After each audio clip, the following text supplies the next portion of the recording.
Welcome on in to another edition of the Voice of Land here on the Big Play Network, and of course, audio going out to the Be On Air Podcast Network. I'm Kevin Arnold, joined by Ryan Mosser, APJ, always positive J, on assignment, and we wish him and his family the best right now.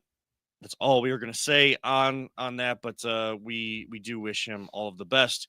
We are brought to you by LPV Productions and Greeny Sports Cards, our friends over at Greeny Sports Cards. I'll let Ryan talk about the contest we have going on with them right now, but they actually have their own contest going on right now.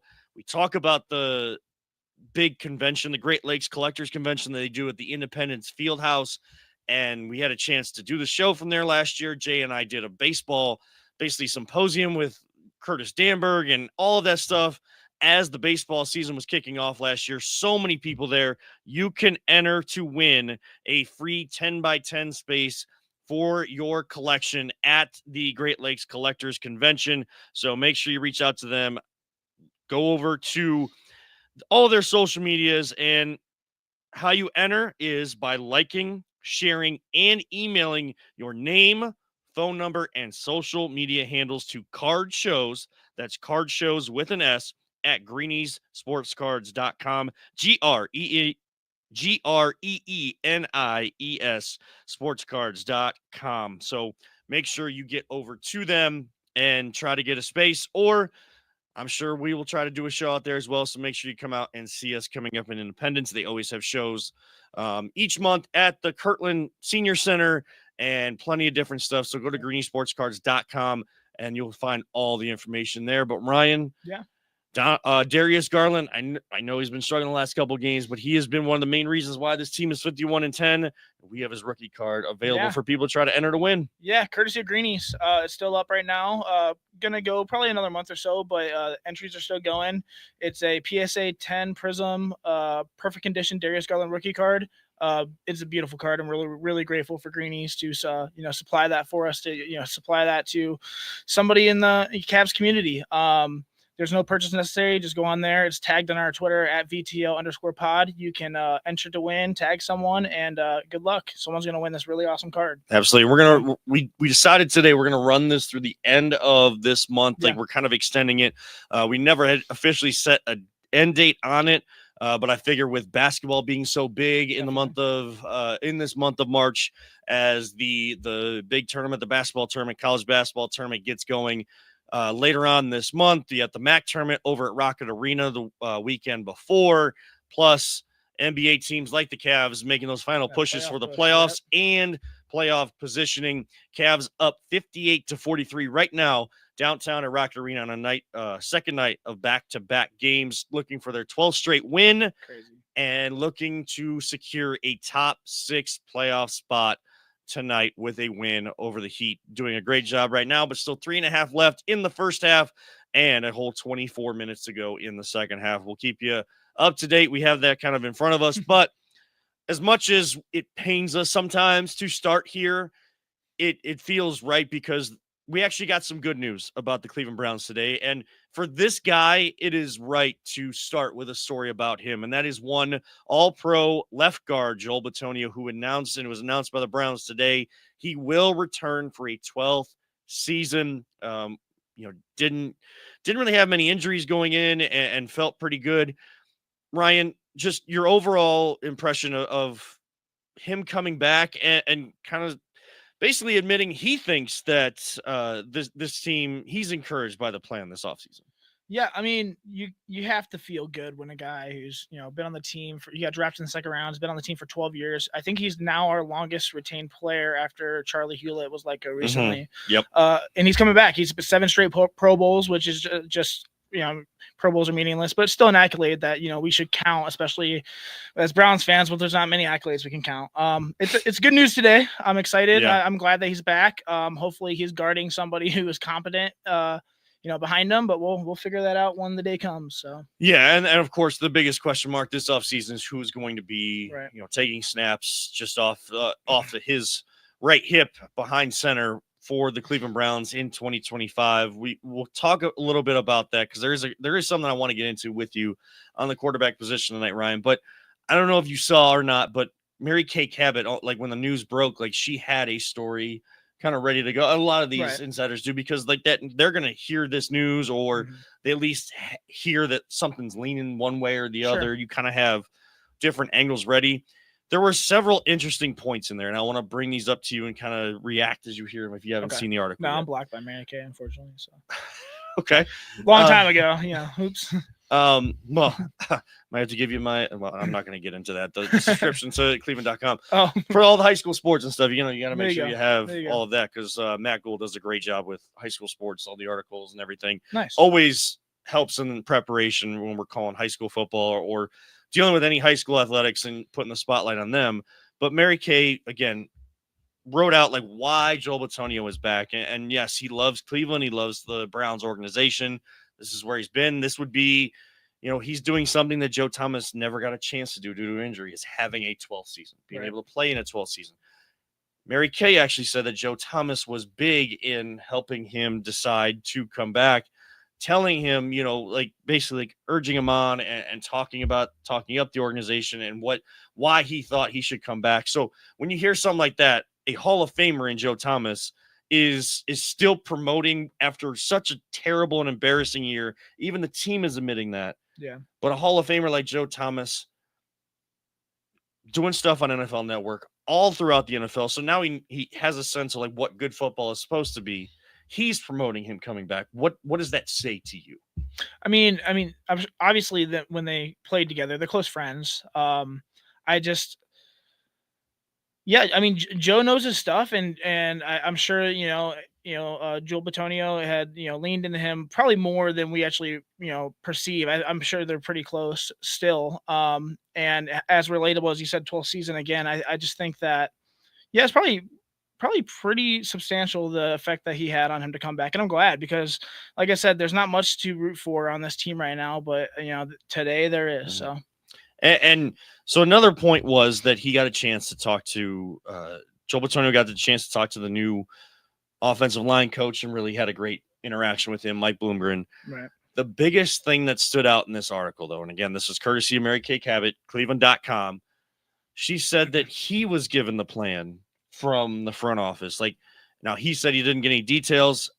I don't know how it was described to Miles versus Joel, right. But your two best players, I know that Miles still has more years left than Joel does, but two supposed veteran leaders on your squad, one doesn't like the plan, and yet Joel Bitonio, who I don't think he's just going to walk the company line and just say something good just to say something good. Joel Bitonio is telling you that he's encouraged by their plan. Yeah. How do you sift through, like, Myles Garrett wants out because he doesn't like the plan, and like it seems like that seems to make sense because this team doesn't make the right decisions. Right. But Joel Bitonio was saying, yes, like I actually believe in what they're doing and getting this team to be competitive in 2025. They're on two different career trajectories, I believe. Miles on a Hall of Fame career. I mean, he could be a first ballot. I mean, he's that good. He's already won Defensive Player of the Year once. You think Joel Bitonio is a Hall of Famer? I think there's. I'm not there's saying an first argument. ballot. No, there's an argument for Joel. Yeah, of course. I mean, 7 straight Pro Bowls, and he's played well. I mean, unfortunately, it's been with a bad team. But if Joe Thomas is one of the best to ever do it, and obviously their careers aren't extremely similar, but in a way they are. But nonetheless, I think that, Miles is looking for Super Bowl wins now. He's not looking to be competitive or fringe competitive. He's looking to win a Super Bowl. He's pushing 30. I'm pretty sure he's close to 30. He's 29. Yeah. Yeah. And he's counting how many years he's got left. He's got one more chance to make a giant contract. He says money's not an issue, but if he can make as much as he can and win a Super Bowl, yeah. Joel was contemplating leaving after this year. They're on different career paths, and as much as I love Joel, he's not nearly as impactful as Miles would ever be. So, yeah, and so like that makes sense. Like hearing you say that, competitive, like being competitive versus trying to win a Super Bowl, like knowing that's the standard. Now the Browns would tell you like that's their goal every year. Sure. Every NFL team is going to tell you that, but competitive versus Super Bowl, like if you go to the Kansas City Chiefs, like or the Eagles, like they keep on saying Miles is going to go to the Eagles. It's not just competing; it is Super Bowl. Like getting, like staying on the mountaintop is the standard. So that makes sense to me. And this might be maybe kind of how I felt about Miles, and inwardly, like it. I've been a fan of Miles and a big fan of his, and I know that he is going to be a Hall of Fame level talent, and a Super Bowl would kind of solidify his place in NFL history as a defensive end, as a guy that can rush the quarterback and rush with the best of them. To me, it just said to me showed a little bit more of the selfish side of Miles, and he has every right to be selfish, but people started saying like he was becoming a leader. I don't know that I still have never trusted he's actually a leader. Yeah, I don't think he is. I think at times he can lead at moments, but as far as leading a team, he tends to take the back burner, so. Yeah. And in terms of like, it just, again, there's moments where you have these games, is the way I want to say this, is you have these games and it comes down to the end. And even when they were 11-6, like there were still games like, man, we could have had a better seed if we would have done this in this game or that in that game. And it's those games where it's like, okay, like what if we would have won that game? Like we had a chance. Like what if it came down to those couple plays, like every NFL game does. Chad Henne. There's a great example right there. Yeah. Miles gets the sack on second down. He's celebrating, and I get it. You gotta, it's hard to follow through on the whole, like, act like you've been there before. Yeah. Like then you give up the run to Chad Henne where they have the chance to convert on fourth down. Who wasn't present on that play? Myles Garrett. Yep. Who wasn't present? Who goes incognito sometimes? And again, like I've taken flack for saying that because like, oh my gosh, like this dude is getting like 14, 15 sacks every year. But like he racks up several in games. But there's other games where like Aaron Donald was wrecking every game. Best defensive players are wrecking every game. Right. You see them, they come through in every game. Even TJ Watt to a certain extent has gone incognito for the Steelers at certain points.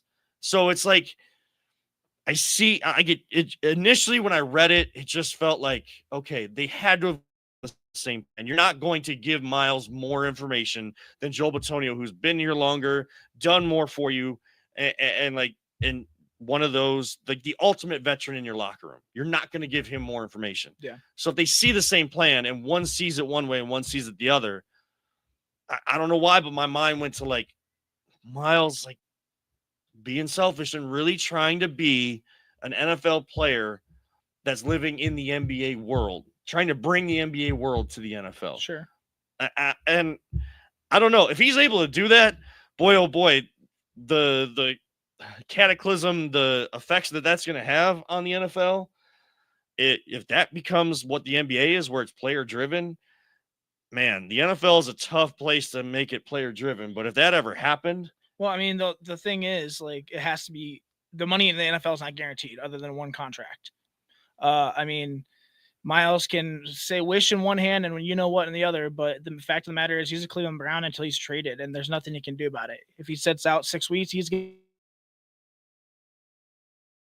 to lose money. And as much as I don't think he's being a diva, I don't blame Miles at all. I don't blame him. I mean, this is not a fun situation to be in. And like I said, he's wanting to win a Super Bowl. He's not wanting to be competitive. He's not wanting a rookie quarterback. He's wanting to go play with an established quarterback with an established offense, established defense, and to compete for Super Bowls. And nobody sees that in Cleveland. If you see that right now, you're crazy. Sorry. And a little bit about, Miles gets held every play as well. So yeah, he shows up in a lot of games, but also I can say every other play, like Myles Garrett gets held every single. It's crazy. So to his benefit, like, yeah, I can sometimes see that he won't show up because they don't call those holds, and he has to deal with that. So as the Cavs go to halftime, only up now 63-59 over the Miami Heat. They were up 13 in that second quarter. Heat make a run. That's what they call Heat culture. It's not a real thing. Right. But they do play well for Eric Spoelstra, so they get back into it. Cavs only up 4, and could be those tired legs coming on the second night of back-to-back. But you're at home, and a team that is definitely down some players tonight. They don't have Tyler Hero. They don't have Jaime Jaquez. Definitely a game that you should win. So look for them to come out blazing from the outside in the third quarter. We'll get to them in just a little bit. But to get back to what we're talking about with Miles and Joel Bitonio, and again, if you missed it, Joel Bitonio is returning for his 12th season. There's part of me that blames Miles. Like, I was all behind Miles when he initially did it because I understand why he did it. And the organization has not shown it at that time, especially when it came out. They weren't really showing a care to get things, and they weren't being as forthright with, yes, we were embarrassed after the season and those types of things. But once he went on Radio Row at the Super Bowl, like that selfish guy that I, kind of like that side of him that turned me off from him, for like being like fully in on being a fan of his. Of course, I'm a fan of his because he plays in Cleveland. He's one of the best defensive ends, but like going all the way with it, like when I was a fan of LeBron when he was here, especially in his first stint, the posters everywhere, the like that type of fandom, the true fanatic type element of it. The selfishness just started creeping back in. So like I don't give the Browns any like leeway now. I blame them a lot, but I also have blame for Myles Garrett. Now, is Myles being selfish if he in his mind has already made up that he's no longer going to play for the Cleveland Browns? He already said he requested a trade. He doesn't want to be for the team. If he is full in on wanting to play for a different team and he goes on Radio Row saying, hey, I'd love to play with the Eagles. Jalen Hurts is great, or I'd love to play with blah, blah, blah. Is he being selfish, or is he just trying to do what he just said he was trying to do? He is trying to do what he said he's trying to do. But again, he's not an NBA player. Sure. That looks different. That comes off different if it's an NBA player because we know that they can dictate where they go. Right. But you are an NFL player in the NFL. Owners control everything. And look, you can staunchly say that you're not going to do it. And I think this could drag out for a while. And if you're in favor of trading Myles just so we can get more draft assets, you're not going to see those till 2026 because I don't think anything happens until after June 1st. And nobody brings up the fact that there are cap ramifications, big ones, if they trade him before then. I get it. He doesn't want to be here. You want to get the assets. Don't worry about the money. Like, let them figure it out. Like, that's their job. Okay. But we're already strapped with the whole contract from Deshaun Watson. Then we're going to get strapped more. And then when it comes time for that money to be available and people are complaining, oh, well, you got rid of him. But like people are going to turn to saying, oh, you got rid of him before June 1st. Oh, we could have saved that much money. Then this team is just ridiculous. Nobody's going to win in that situation. But if you look at this team, what do they like to follow? Analytics. When they look at analytics, they have a guy as the GM that's been doing NFL cap space finagling since he was in fifth grade. His wife posted that picture a couple years back that he's been doing this since he was in fifth grade. So he's going to try to take advantage of every contract restructure, everything that saves them money or saves them from being too strapped for building the team. Andrew Berry's going to take that. Yeah, it's so sad that he's been doing this since fifth grade and he still sucks at it too. So I just, I don't know. Let me just say something. I think that Myles Garrett's going to play on this team next year. I think that all of this is for show. I think Max Crosby today just got paid the highest contract outside of a quarterback. I think Myles is going to get that from the Browns. I think they're going to make him nice and happy. And he's just going to have to chill and deal. And I think hopefully they can build this the right way. Hopefully, we can bring a bridge quarterback in here and draft someone who is reliable and not incredibly overdrafted. But at the end of the day, Myles Garrett's a Cleveland Brown now, and I think he's still going to be a Cleveland Brown. He can go whine and complain all he wants, but like I said, if you don't get on the field, you're going to get fined. So figure it out, buddy. And if some people have brought up like, oh, like and I was talking to a buddy at the station today, and he said like, hey, like if the Browns were to start, I know this is crapshoot and like really not going to happen. But like on the off chance they started the season like 4-2, Right. you think he comes back and joins in because now this team is competing and like with my talent we can win some more games. And I was thinking if I said this to that response, if Miles and this whole thing takes into the season and he chooses to sit out games and take those fines, man, if he's willing to do that, especially for 6 games, let alone just a couple games, and continue to take those fines as they pile up, there's no way he's coming back. Even if they he'll lose the fans if you're willing to game one, he'll lose the fans. So yeah, I mean, if you're willing to if he's willing to take the pay cuts or like the fines from sitting out, sure.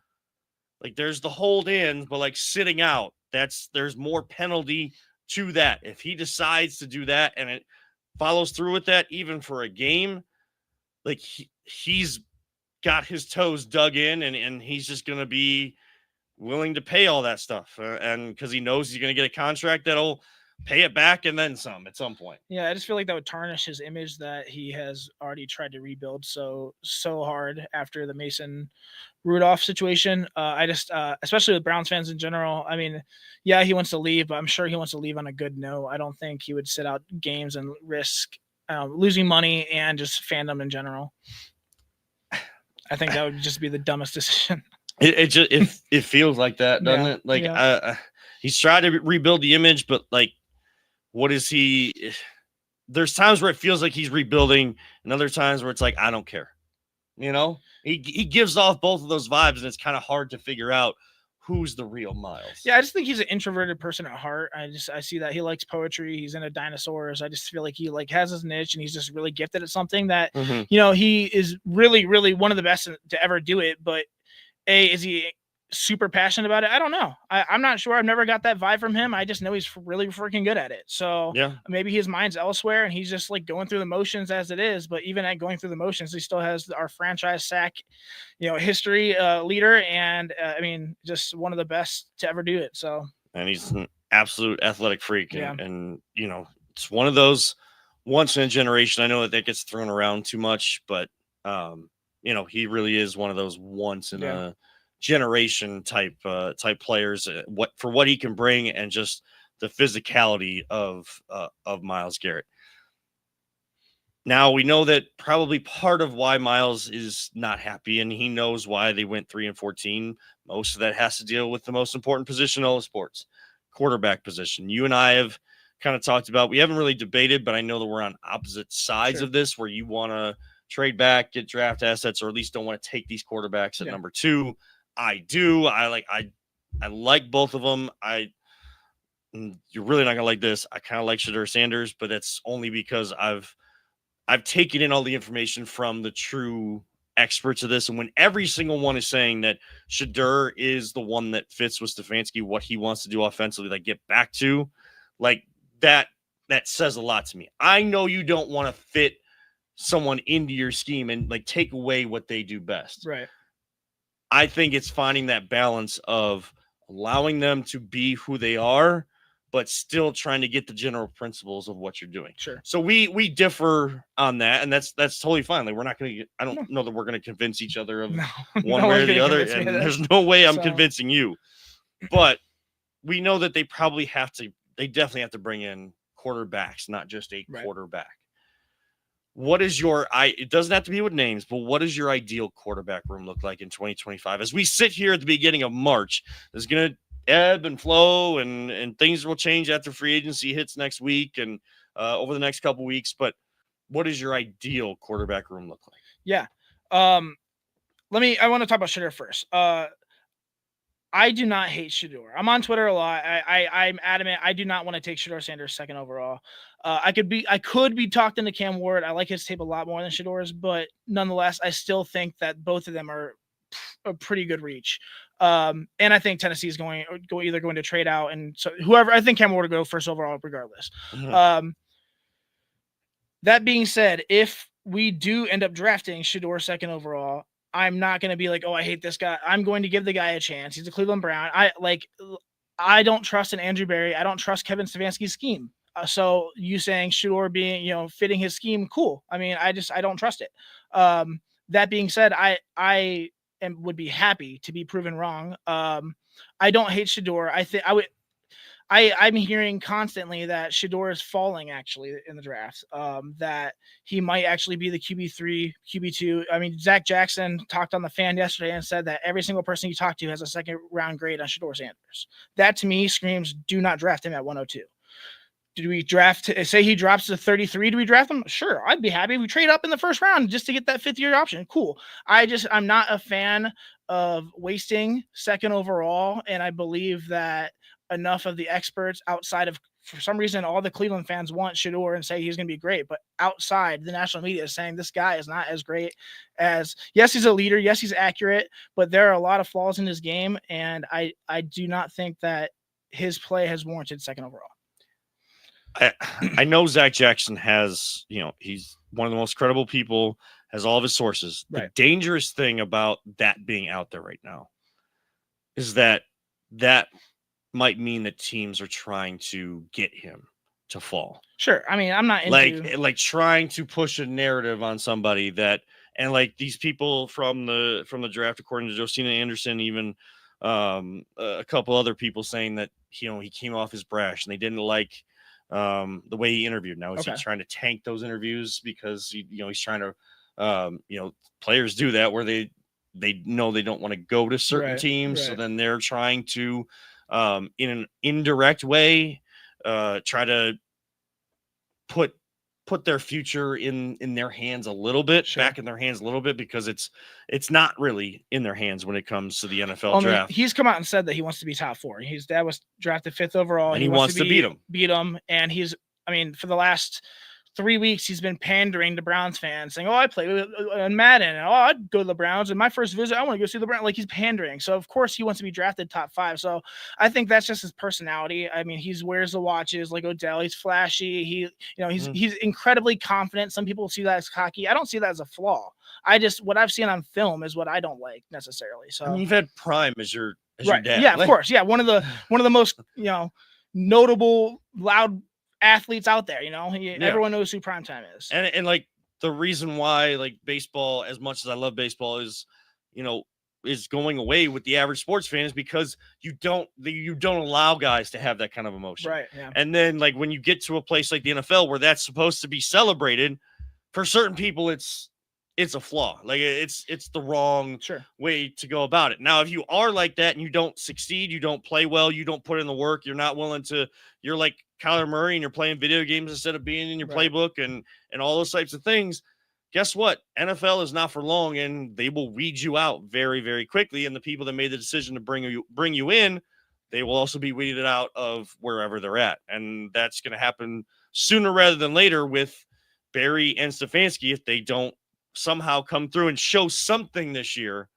that proves that they should be here or one of them should be here. Like that's the pressure that is on them. Are they going to show that they have that pressure? No, they're going to be even keel. They're going to tell you what you want to hear. They're just going to say all the common cliches and coach speak and GM speak. And when we get to the week before the draft and Andrew Berry has his pre-draft presser, not going to say anything. So if you're going to listen to it, you're not going to get anything out of it. It's not like Kenny Atkinson is telling his guys and saying in the media, because he's saying it to his guys, like, this isn't us. Getting off to these slow starts is not us. That's a dangerous game to play if we think that we can do that when we get to the playoffs. Like there's the difference, the dichotomy between those two things. So now, did you say what your ideal QB room, like, is it a vet, like 2 rookies? Sure. Give me a vet and give me someone who just can bridge the gap, who can give me completions. I'm not looking for a star. We can't afford a star. And give me a rookie. Say Jackson Dart, Will Howard, even Shador, someone later in the draft, later in the first, early in the second. That's fine. Just somewhere where the value of that pick can be warranted, I believe. We have DTR, and I think that's pretty much it right now. It's going to be a whole new quarterback room. Because I don't feel good that DTR is the quarterback that's in that room right now. No. You definitely need a veteran. whether that's the bridge quarterback or someone that's going to sit behind the rookie if you do choose to go the quarterback route. Well, I mean, I think they're going to draft a quarterback regardless. Yes. Either second overall, third round, second, somewhere there's going to be a quarterback drafted. There's like a sense in me, and I don't know what it is. It's not like I'm hearing anything. Like I don't have sources. Sure. I'm definitely not like Pat McAfee either, where I got sources, right. and because people are texting you. Right. Like Travis Kelce's just texting you directly and giving you the fact that he's coming back to for his 13th season. But it's just like I could see them drafting a couple. Yeah. Quarterbacks. Kind of do the RG3 and Kirk Cousins route. Yeah. Yeah. Like, can that be a dangerous game to play? Yes, but like you need a whole new quarterback room because if they come out and say something to the effect of like, yeah, we still don't know the timeline for Deshaun's injury, but we expect him. Like that dude should not be in that room at all this year. Right. Not at all. Like you own up to it. You took a swing for the fences. You came up empty. A lot of people, it wasn't, and my problem with it is when people criticize Barry and this front office for doing that, they weren't the only NFL team doing that. And people act like they approach it like they were the only team to do that. Now, they were only team to give him 5 years, fully guaranteed contract. Right. That is an issue. But that's also on the owners because they're willing to open up the checkbooks to do that. So, and they're off trying to convince you that this stadium is the only thing you should care about and trying to pull the wool over your eyes and not look at what's actually going on. We won't hear from them until later. I think later on this month, the owners meetings happen down in Florida. What are they going to say? Nothing. They're going to be, the local media is going to get on them and they're not going to say much at all. Like there's times where Jimmy can't really come up with an answer and D does a great job of supporting and coming in and trying to explain stuff. But boy, oh boy, I know we can't fire owners and they're not going to sell. They've done a lot for the community, which is great. They've done a lot building the Columbus Crew and they have a great foundation. But at some point, you need to put football people in charge, get out of the way, and let this happen the right way. And when things aren't going right, be accountable. Your organization is set up to be accountable when from the very top down to the bottom, like the bottom follows exactly what the top is doing. The top is not going to ask someone in their organization to do something they wouldn't do themselves. But a lot of times who has to go out in front and try to answer all this crap? Kevin Stefanski. He's the coach.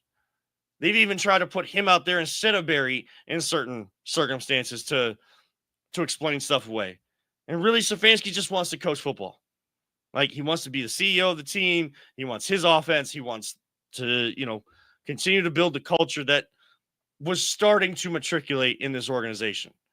And we just can't get out of our own way. We can't, like even Stefanski himself, we somehow cannot find people that aren't willing to act like they, we just find people that want to act like they're smarter than everybody else.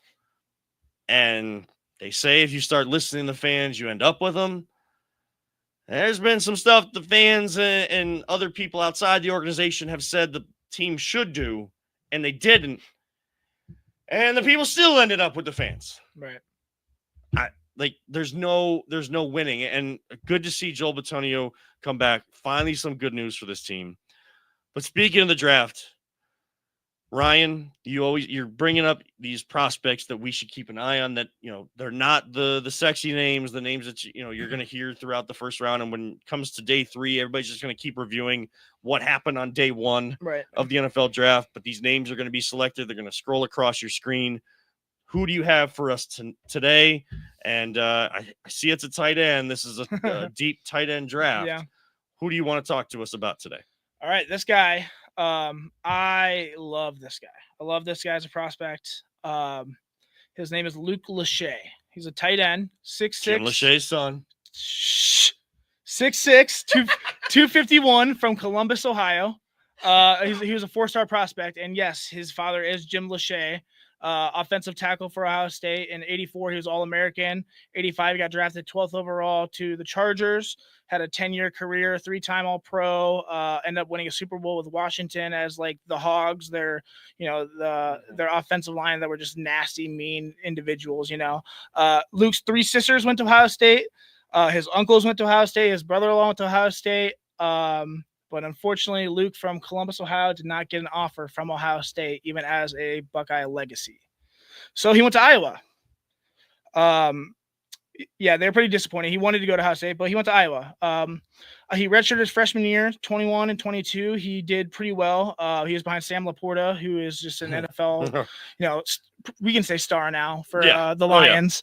2023 he was supposed to be that guy next in line, and he ended up breaking his ankle and needing surgery, and he was out the entire season, very early in the season.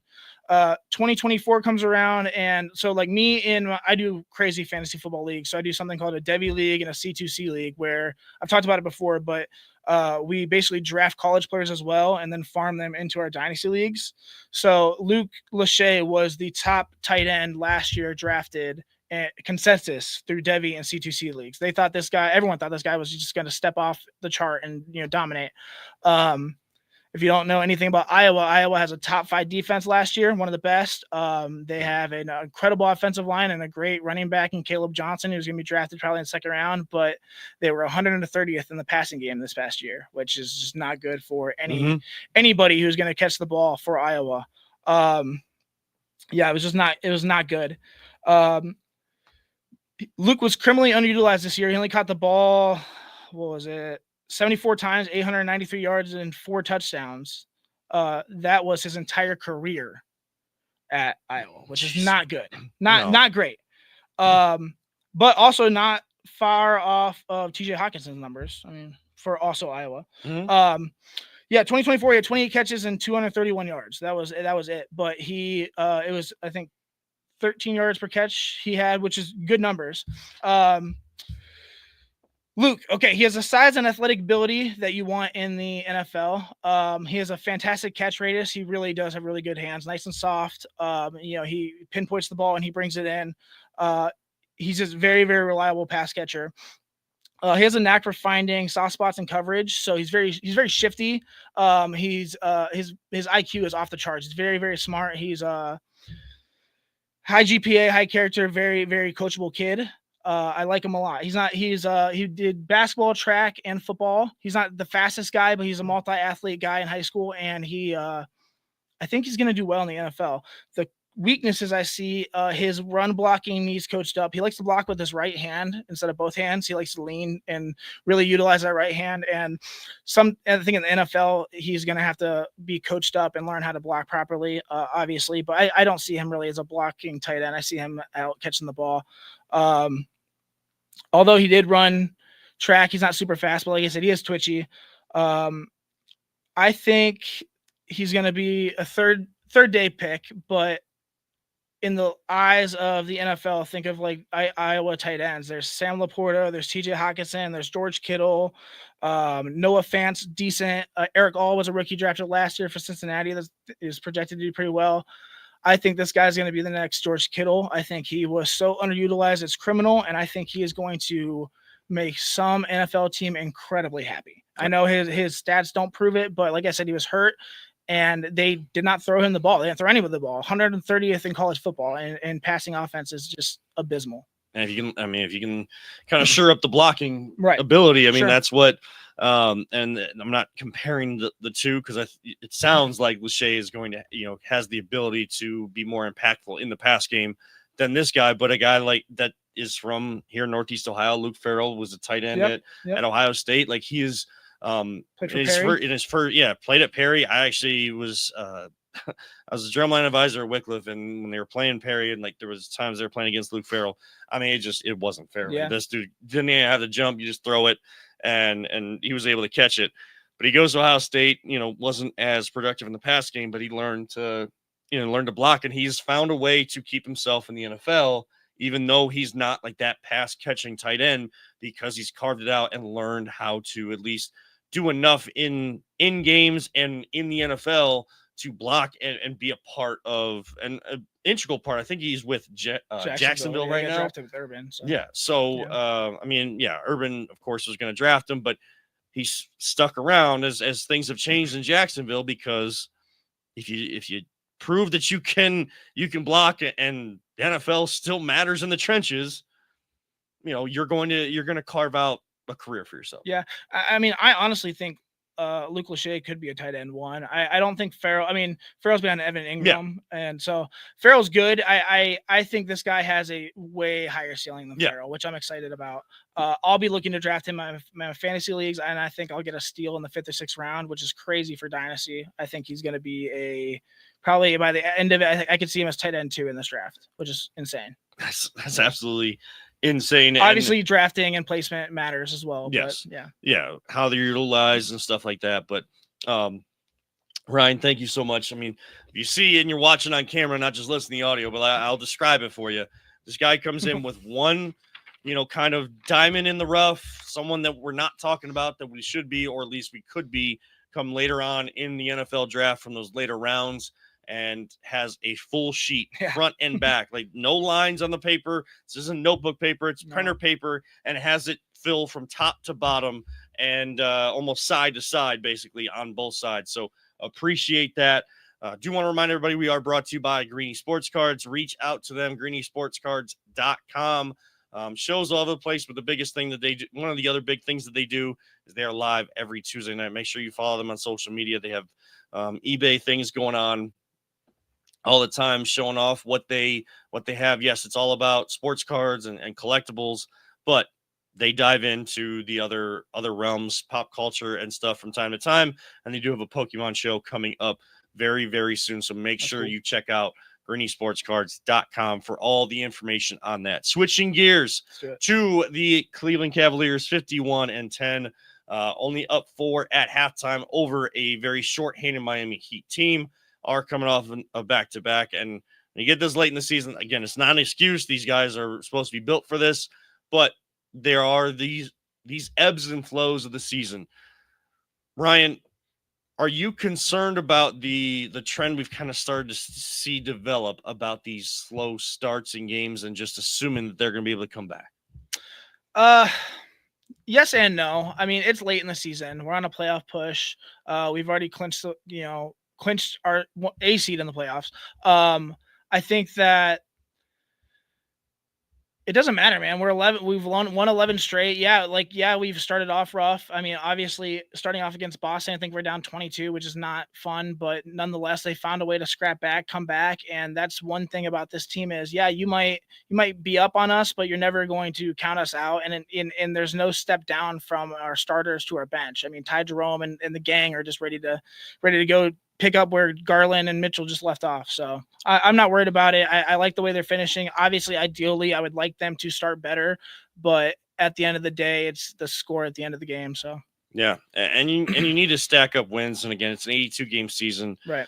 The thing, I'm bringing it up because I always like to bring up potential issues before they become a real issue. So trying to call it out so it gets out there. So then, am I going to change how they're going to approach this and how they're going to correct things? Probably not, but at least talking about it and saying they need to correct this soon, right? Because you don't want the bad habits to seep in, because when bad habits start to become the norm and you're under this impression that if we get down, we can definitely come back. That's only going to take you so far. And as you get in the playoffs against better teams, it's not going to work. They know this. I'm not telling them anything that they don't know. Just saying this out loud so that we can look to see if that's going to happen. Right. Now, Miami is challenging a call right now. Miami is now taking the lead 72-71. So Cavs didn't get off to a slow start tonight, but definitely coming out of the locker room much slower. And Jared Allen kind of having a rough night. Just saw him turn the ball over in a very just a nonchalant dribble to the basket and just turn the ball over. Just again, these lapses, are they getting bored? Maybe, because that can happen in the NBA. I don't like to see these slow starts. And if you're going to tell me Jay says at the end of every show, don't talk about it, be about it. If you're going to say with your words that we know we haven't done anything yet, it's all going to come down to the playoffs. But right now, all we can do is stack up wins, try to get the best seed that we can for the playoffs. Then I need to see that. And we saw it for most of the season. Over the last week or so, we've kind of seen that kind of step back, and it kind of started with that Boston game. Darius hasn't really shot the ball well. Since he fell in that Knicks game and had that hip injury, I'm not here to speculate that he's still hurt or whatever. He's out there. It looks like it a little bit. Yeah. Needs to be productive, but something like it just the way he was shooting the basketball, like when he finished out that game against the Knicks, when he came back against Boston, and since then, I've seen like very similar issues in his shot and not getting all of his legs into it and shots going short or he had a shot at the end of the first half in this one as we were doing the show and it's a shot that he's been hitting most of the year, shooting over 40% from three, and it hits the front rim and then it bounces back towards the backboard and bounces off. But things are like the shot going short. So you got to give him credit if he is battling through whatever he is. I like that Kenny Atkinson is kind of, I know the old school people don't like the days off and the load management, but I like Kenny kind of giving these guys days off periodically just to kind of allow themselves to reset and get back. Like Evan had the night off last night. He's in tonight. He's been pretty dominant out there with Donovan Mitchell. Just need some more guys to come along to take care of the Miami Heat who are without them. Do you have any issue with Darius Garland in the last few games?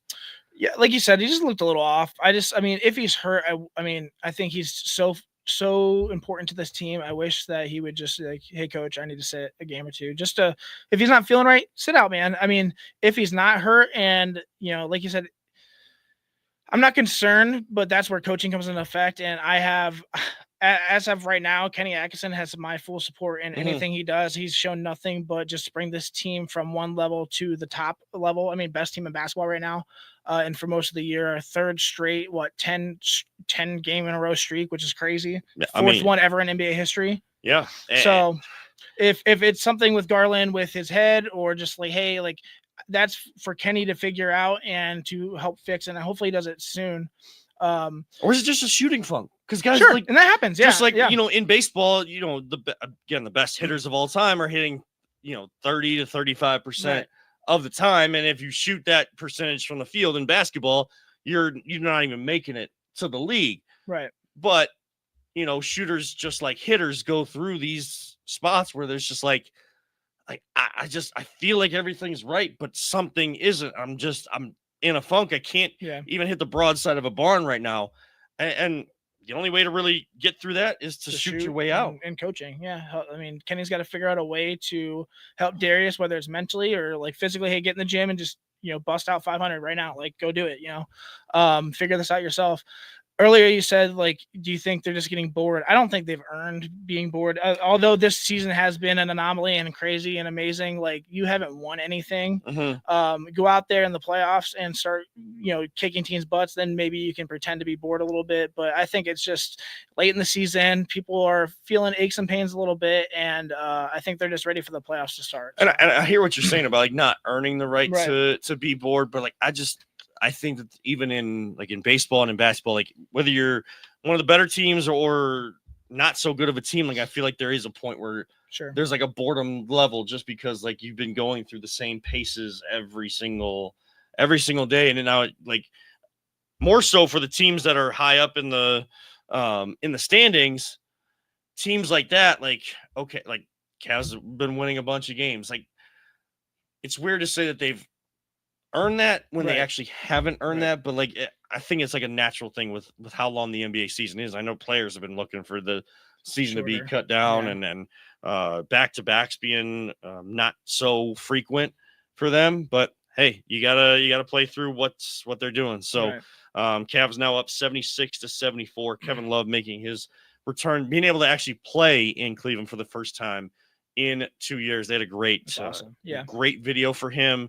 And love Kevin. I know there was moments with him and Richard Jefferson, who's calling the game on the ESPN side tonight. That that 2016 championship ages like fine wine. Sure does. Yep. And Cleveland royalty forever. And now this new iteration of Cavs basketball is trying to find a way to put another championship banner up there without LeBron James. Like nobody thought that anybody would win anything outside of LeBron James being with in Cleveland. LeBron being in the league too, and possibly playing him in the finals. Oh, I know. Whew, which I would just hate so much. Yeah, That'd be the worst. So many people have brought that up today. Yeah. It's weird. Like for some reason it was just like popping in my head this morning. Like, but I wasn't like gonna bring it up or but like just throughout the day, like random interactions with people, like people are saying the same thing. I think people are scared. Like I'm not scared of LeBron. Yeah. I'm scared of tarnishing LeBron's legacy even more because he's so beloved in Cleveland. Yeah. Hey, I want the Cavs to win. I'm a Cavs fan. I'm also a LeBron fan. If I could root for LeBron and he score and do well and I still kick their butts, like cool. But it's just an awkward situation. Let OKC win and let's just do it that way. I don't know. It's just I don't want to feel that uncomfortable. It just feels icky. I don't know.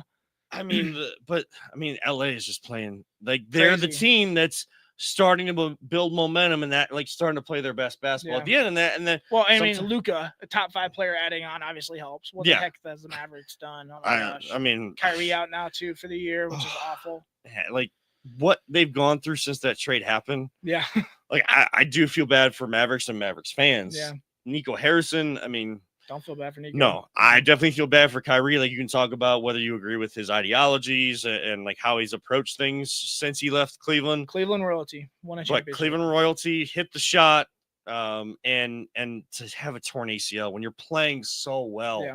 And it's at this time of the year, and those usually take about a year to come back from. Some guys, they come back sooner, but that's still into next season. I'm worried that he's going to debate retiring, which is, I mean, he's older in age. I mean, the Mavericks are where they're at right now. I just, and he's enjoying being a father. And the fact that, like you said, it's going to take a year. He's going to be there for a playoff push. I mean, if he's healthy, it's going to be hard. I don't know. Wish him the best. Obviously, absolutely. I love Kyrie. I think it was Tim Bontemps of ESPN that actually suggested on a podcast with him, Tim McManaman, and Brian Windhorst, some of the best NBA minds that you're going to, insider minds that you're going to ever hear. And I saw a video on Twitter today where he said Anthony Davis should not ever play for the Mavericks again. Sit out the rest of this season. Don't try to come back when he has the potential to do so with the injury he has. And request a trade this summer. That's insane. Like I feel so bad for Mavs fans. He requested a trade, like he got traded this summer, like after how that trade went over in Dallas. Right. Oh my goodness. That would be definitely not a world that you want to be in at all if you are a NBA fan or just a basketball fan in general, and feel for Mavericks fans, but more so all the best to Kyrie and in his recovery, and because he is a dad, and he's gonna, whether he retires or continues his basketball career, he's still gonna be running around and wanting to be with his daughter. So, healthy and speedy recovery out to Kyrie Irving. Before we get out of here for the night, Ryan, be remiss if we didn't at least touch on the Guardians. They're still going through spring training. Gavin Williams has looked pretty good. Yep. The biggest news coming out of spring training, though, is again one of the top prospects, one of the names that we've been waiting to see make his way to the big leagues, but injuries just derailing and pushing him, back and back from that opportunity. Chase DeLauder. And like, really, I know people like to criticize players like that, like, oh, like this dude's a bust and a failure. Like, like, all I do is I feel bad for the kid because he is so talented, and I know he's working hard, but it just seems like that injury bug just cannot shake it. And it's kind of why I wanted the Guardians, if they were going to get rid of Andres Gimenez, they haven't really done much to add to this team. They really are going with the young guys this season, and they have confidence in them. But I wanted a right fielder. I thought if you could have Stephen Kwan in left, Lane Thomas in center, the fourth outfielder being Big Christmas, and you can use them in different parts of the lineup against different pitchers, whether it's right or left, however he's playing well against. having that bona fide MLB. I'm not even looking for an all-star, but like MLB player in the outfield. I feel like I've asked Peter. I feel like We've I've been asking asked for this like forever. ever each season. I feel like I say the Right. same thing. We need an outfielder that hits the ball. Like I want an MLB outfielder that's like a professional, like not Miles Straw. Great, right. he can catch, but he can't hit. We need somebody who can Right. do both. Yeah. And Chase DeLauder has been touted as a guy that could fill in that right Top field spot, top prospect, stuff like that. But again, he can't make his way up here, and the team hasn't really added anything. Right.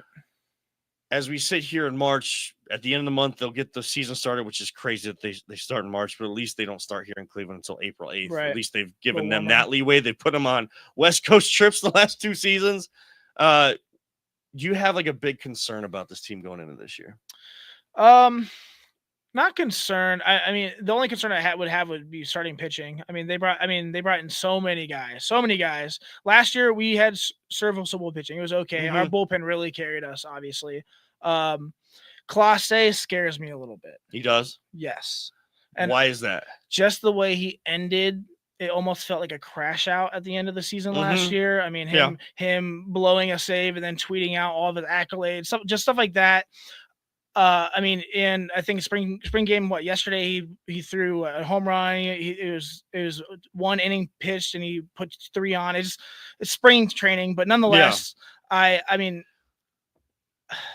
So what I'll say about that with Clase, at least yesterday in spring training, I think the Guardians have taken the right approach with him and the other top 3 relievers in that bullpen that are available right now. Because they pitched so much last year, they didn't pitch in spring training until like a couple weeks in. Okay, so they've kind of so you gotta find your rhythm at a game level, and that's in spring training sometimes pitchers are just going out there focusing on one pitch. So I'm really worried about just the end of last season. Yeah, really. Like how is that like mentally beyond the ears is what matters. He's got the arm, but if he in the moment is going to crash out, which he showed the last couple games he pitched, I need someone else in the moment. As talented as that arm is, hopefully he's back on track soon, and it's just back to just throwing 100 miles per hour and just clocking people out. But I want to see that guy that approaches 50 saves a season. Right. Of course, that comes down to are you in the opportunity to have saves? Like where's the score line at the end of the game, and are you trying to close out, or is the team still trying to come back in the bottom of the 9th? But I want to see the guy that throws 100, but throws 100 with movement. Right. We saw it in the Yankees series. I saw a tired pitcher in there and started to become very straight line or out of the zone. And when he had to get one over the plate, you just if you have to get one over the plate to get a strike in the count against Juan Soto, Aaron Judge, going to take you deep. So it's more so between the ears. What did he learn? What did he self-searching over the offseason? I know he wasn't happy. Where did that lead him, and where is he at coming into this season? My concern is how consistent can this offense be with so many young guys that are trying to establish themselves not just as major leaguers, but as guys that build this team to continue to contend. And I don't know that there's still expectations, and this team tends to thrive without expectations. I mean, with this team, historically, the young guys end up I'm not going to throw it out there, but if I had to bet, I would say that these guys are going to overperform and expectations, and we'll be right there competing for the division again. But like you said, until we get those young guys in and figure out who's going to be our shortstop, second baseman, right fielder, those are concerns, and we got to figure that out. We got a little time though, so. Yes, we do have a little time, but we have very little time left with you. That's only a matter of seconds. As we've come to the end of the third quarter, the Cavs game still only up 4. They were up 4 after the end of the first, at the end of the second, now at the end of the third, 86-82. So allowing Miami Heat to shorthanded tonight, build some confidence or maintain some confidence and hang around tonight. Just kind of some of those simple mistakes when you're tired, your mental game has to be there.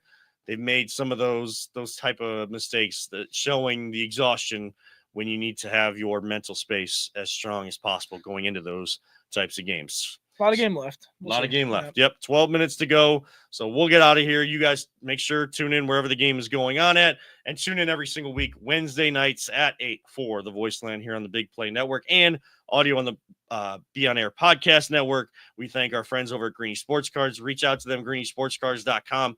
Find them on social media. They have a contest going on right now. You could have your own table without, a free entry, 10 by 10 table for all your sports collectibles and being a part of their Great Lakes Collectors Convention at the Independence Fieldhouse in Independence, Ohio. A great show, one of their biggest of the year.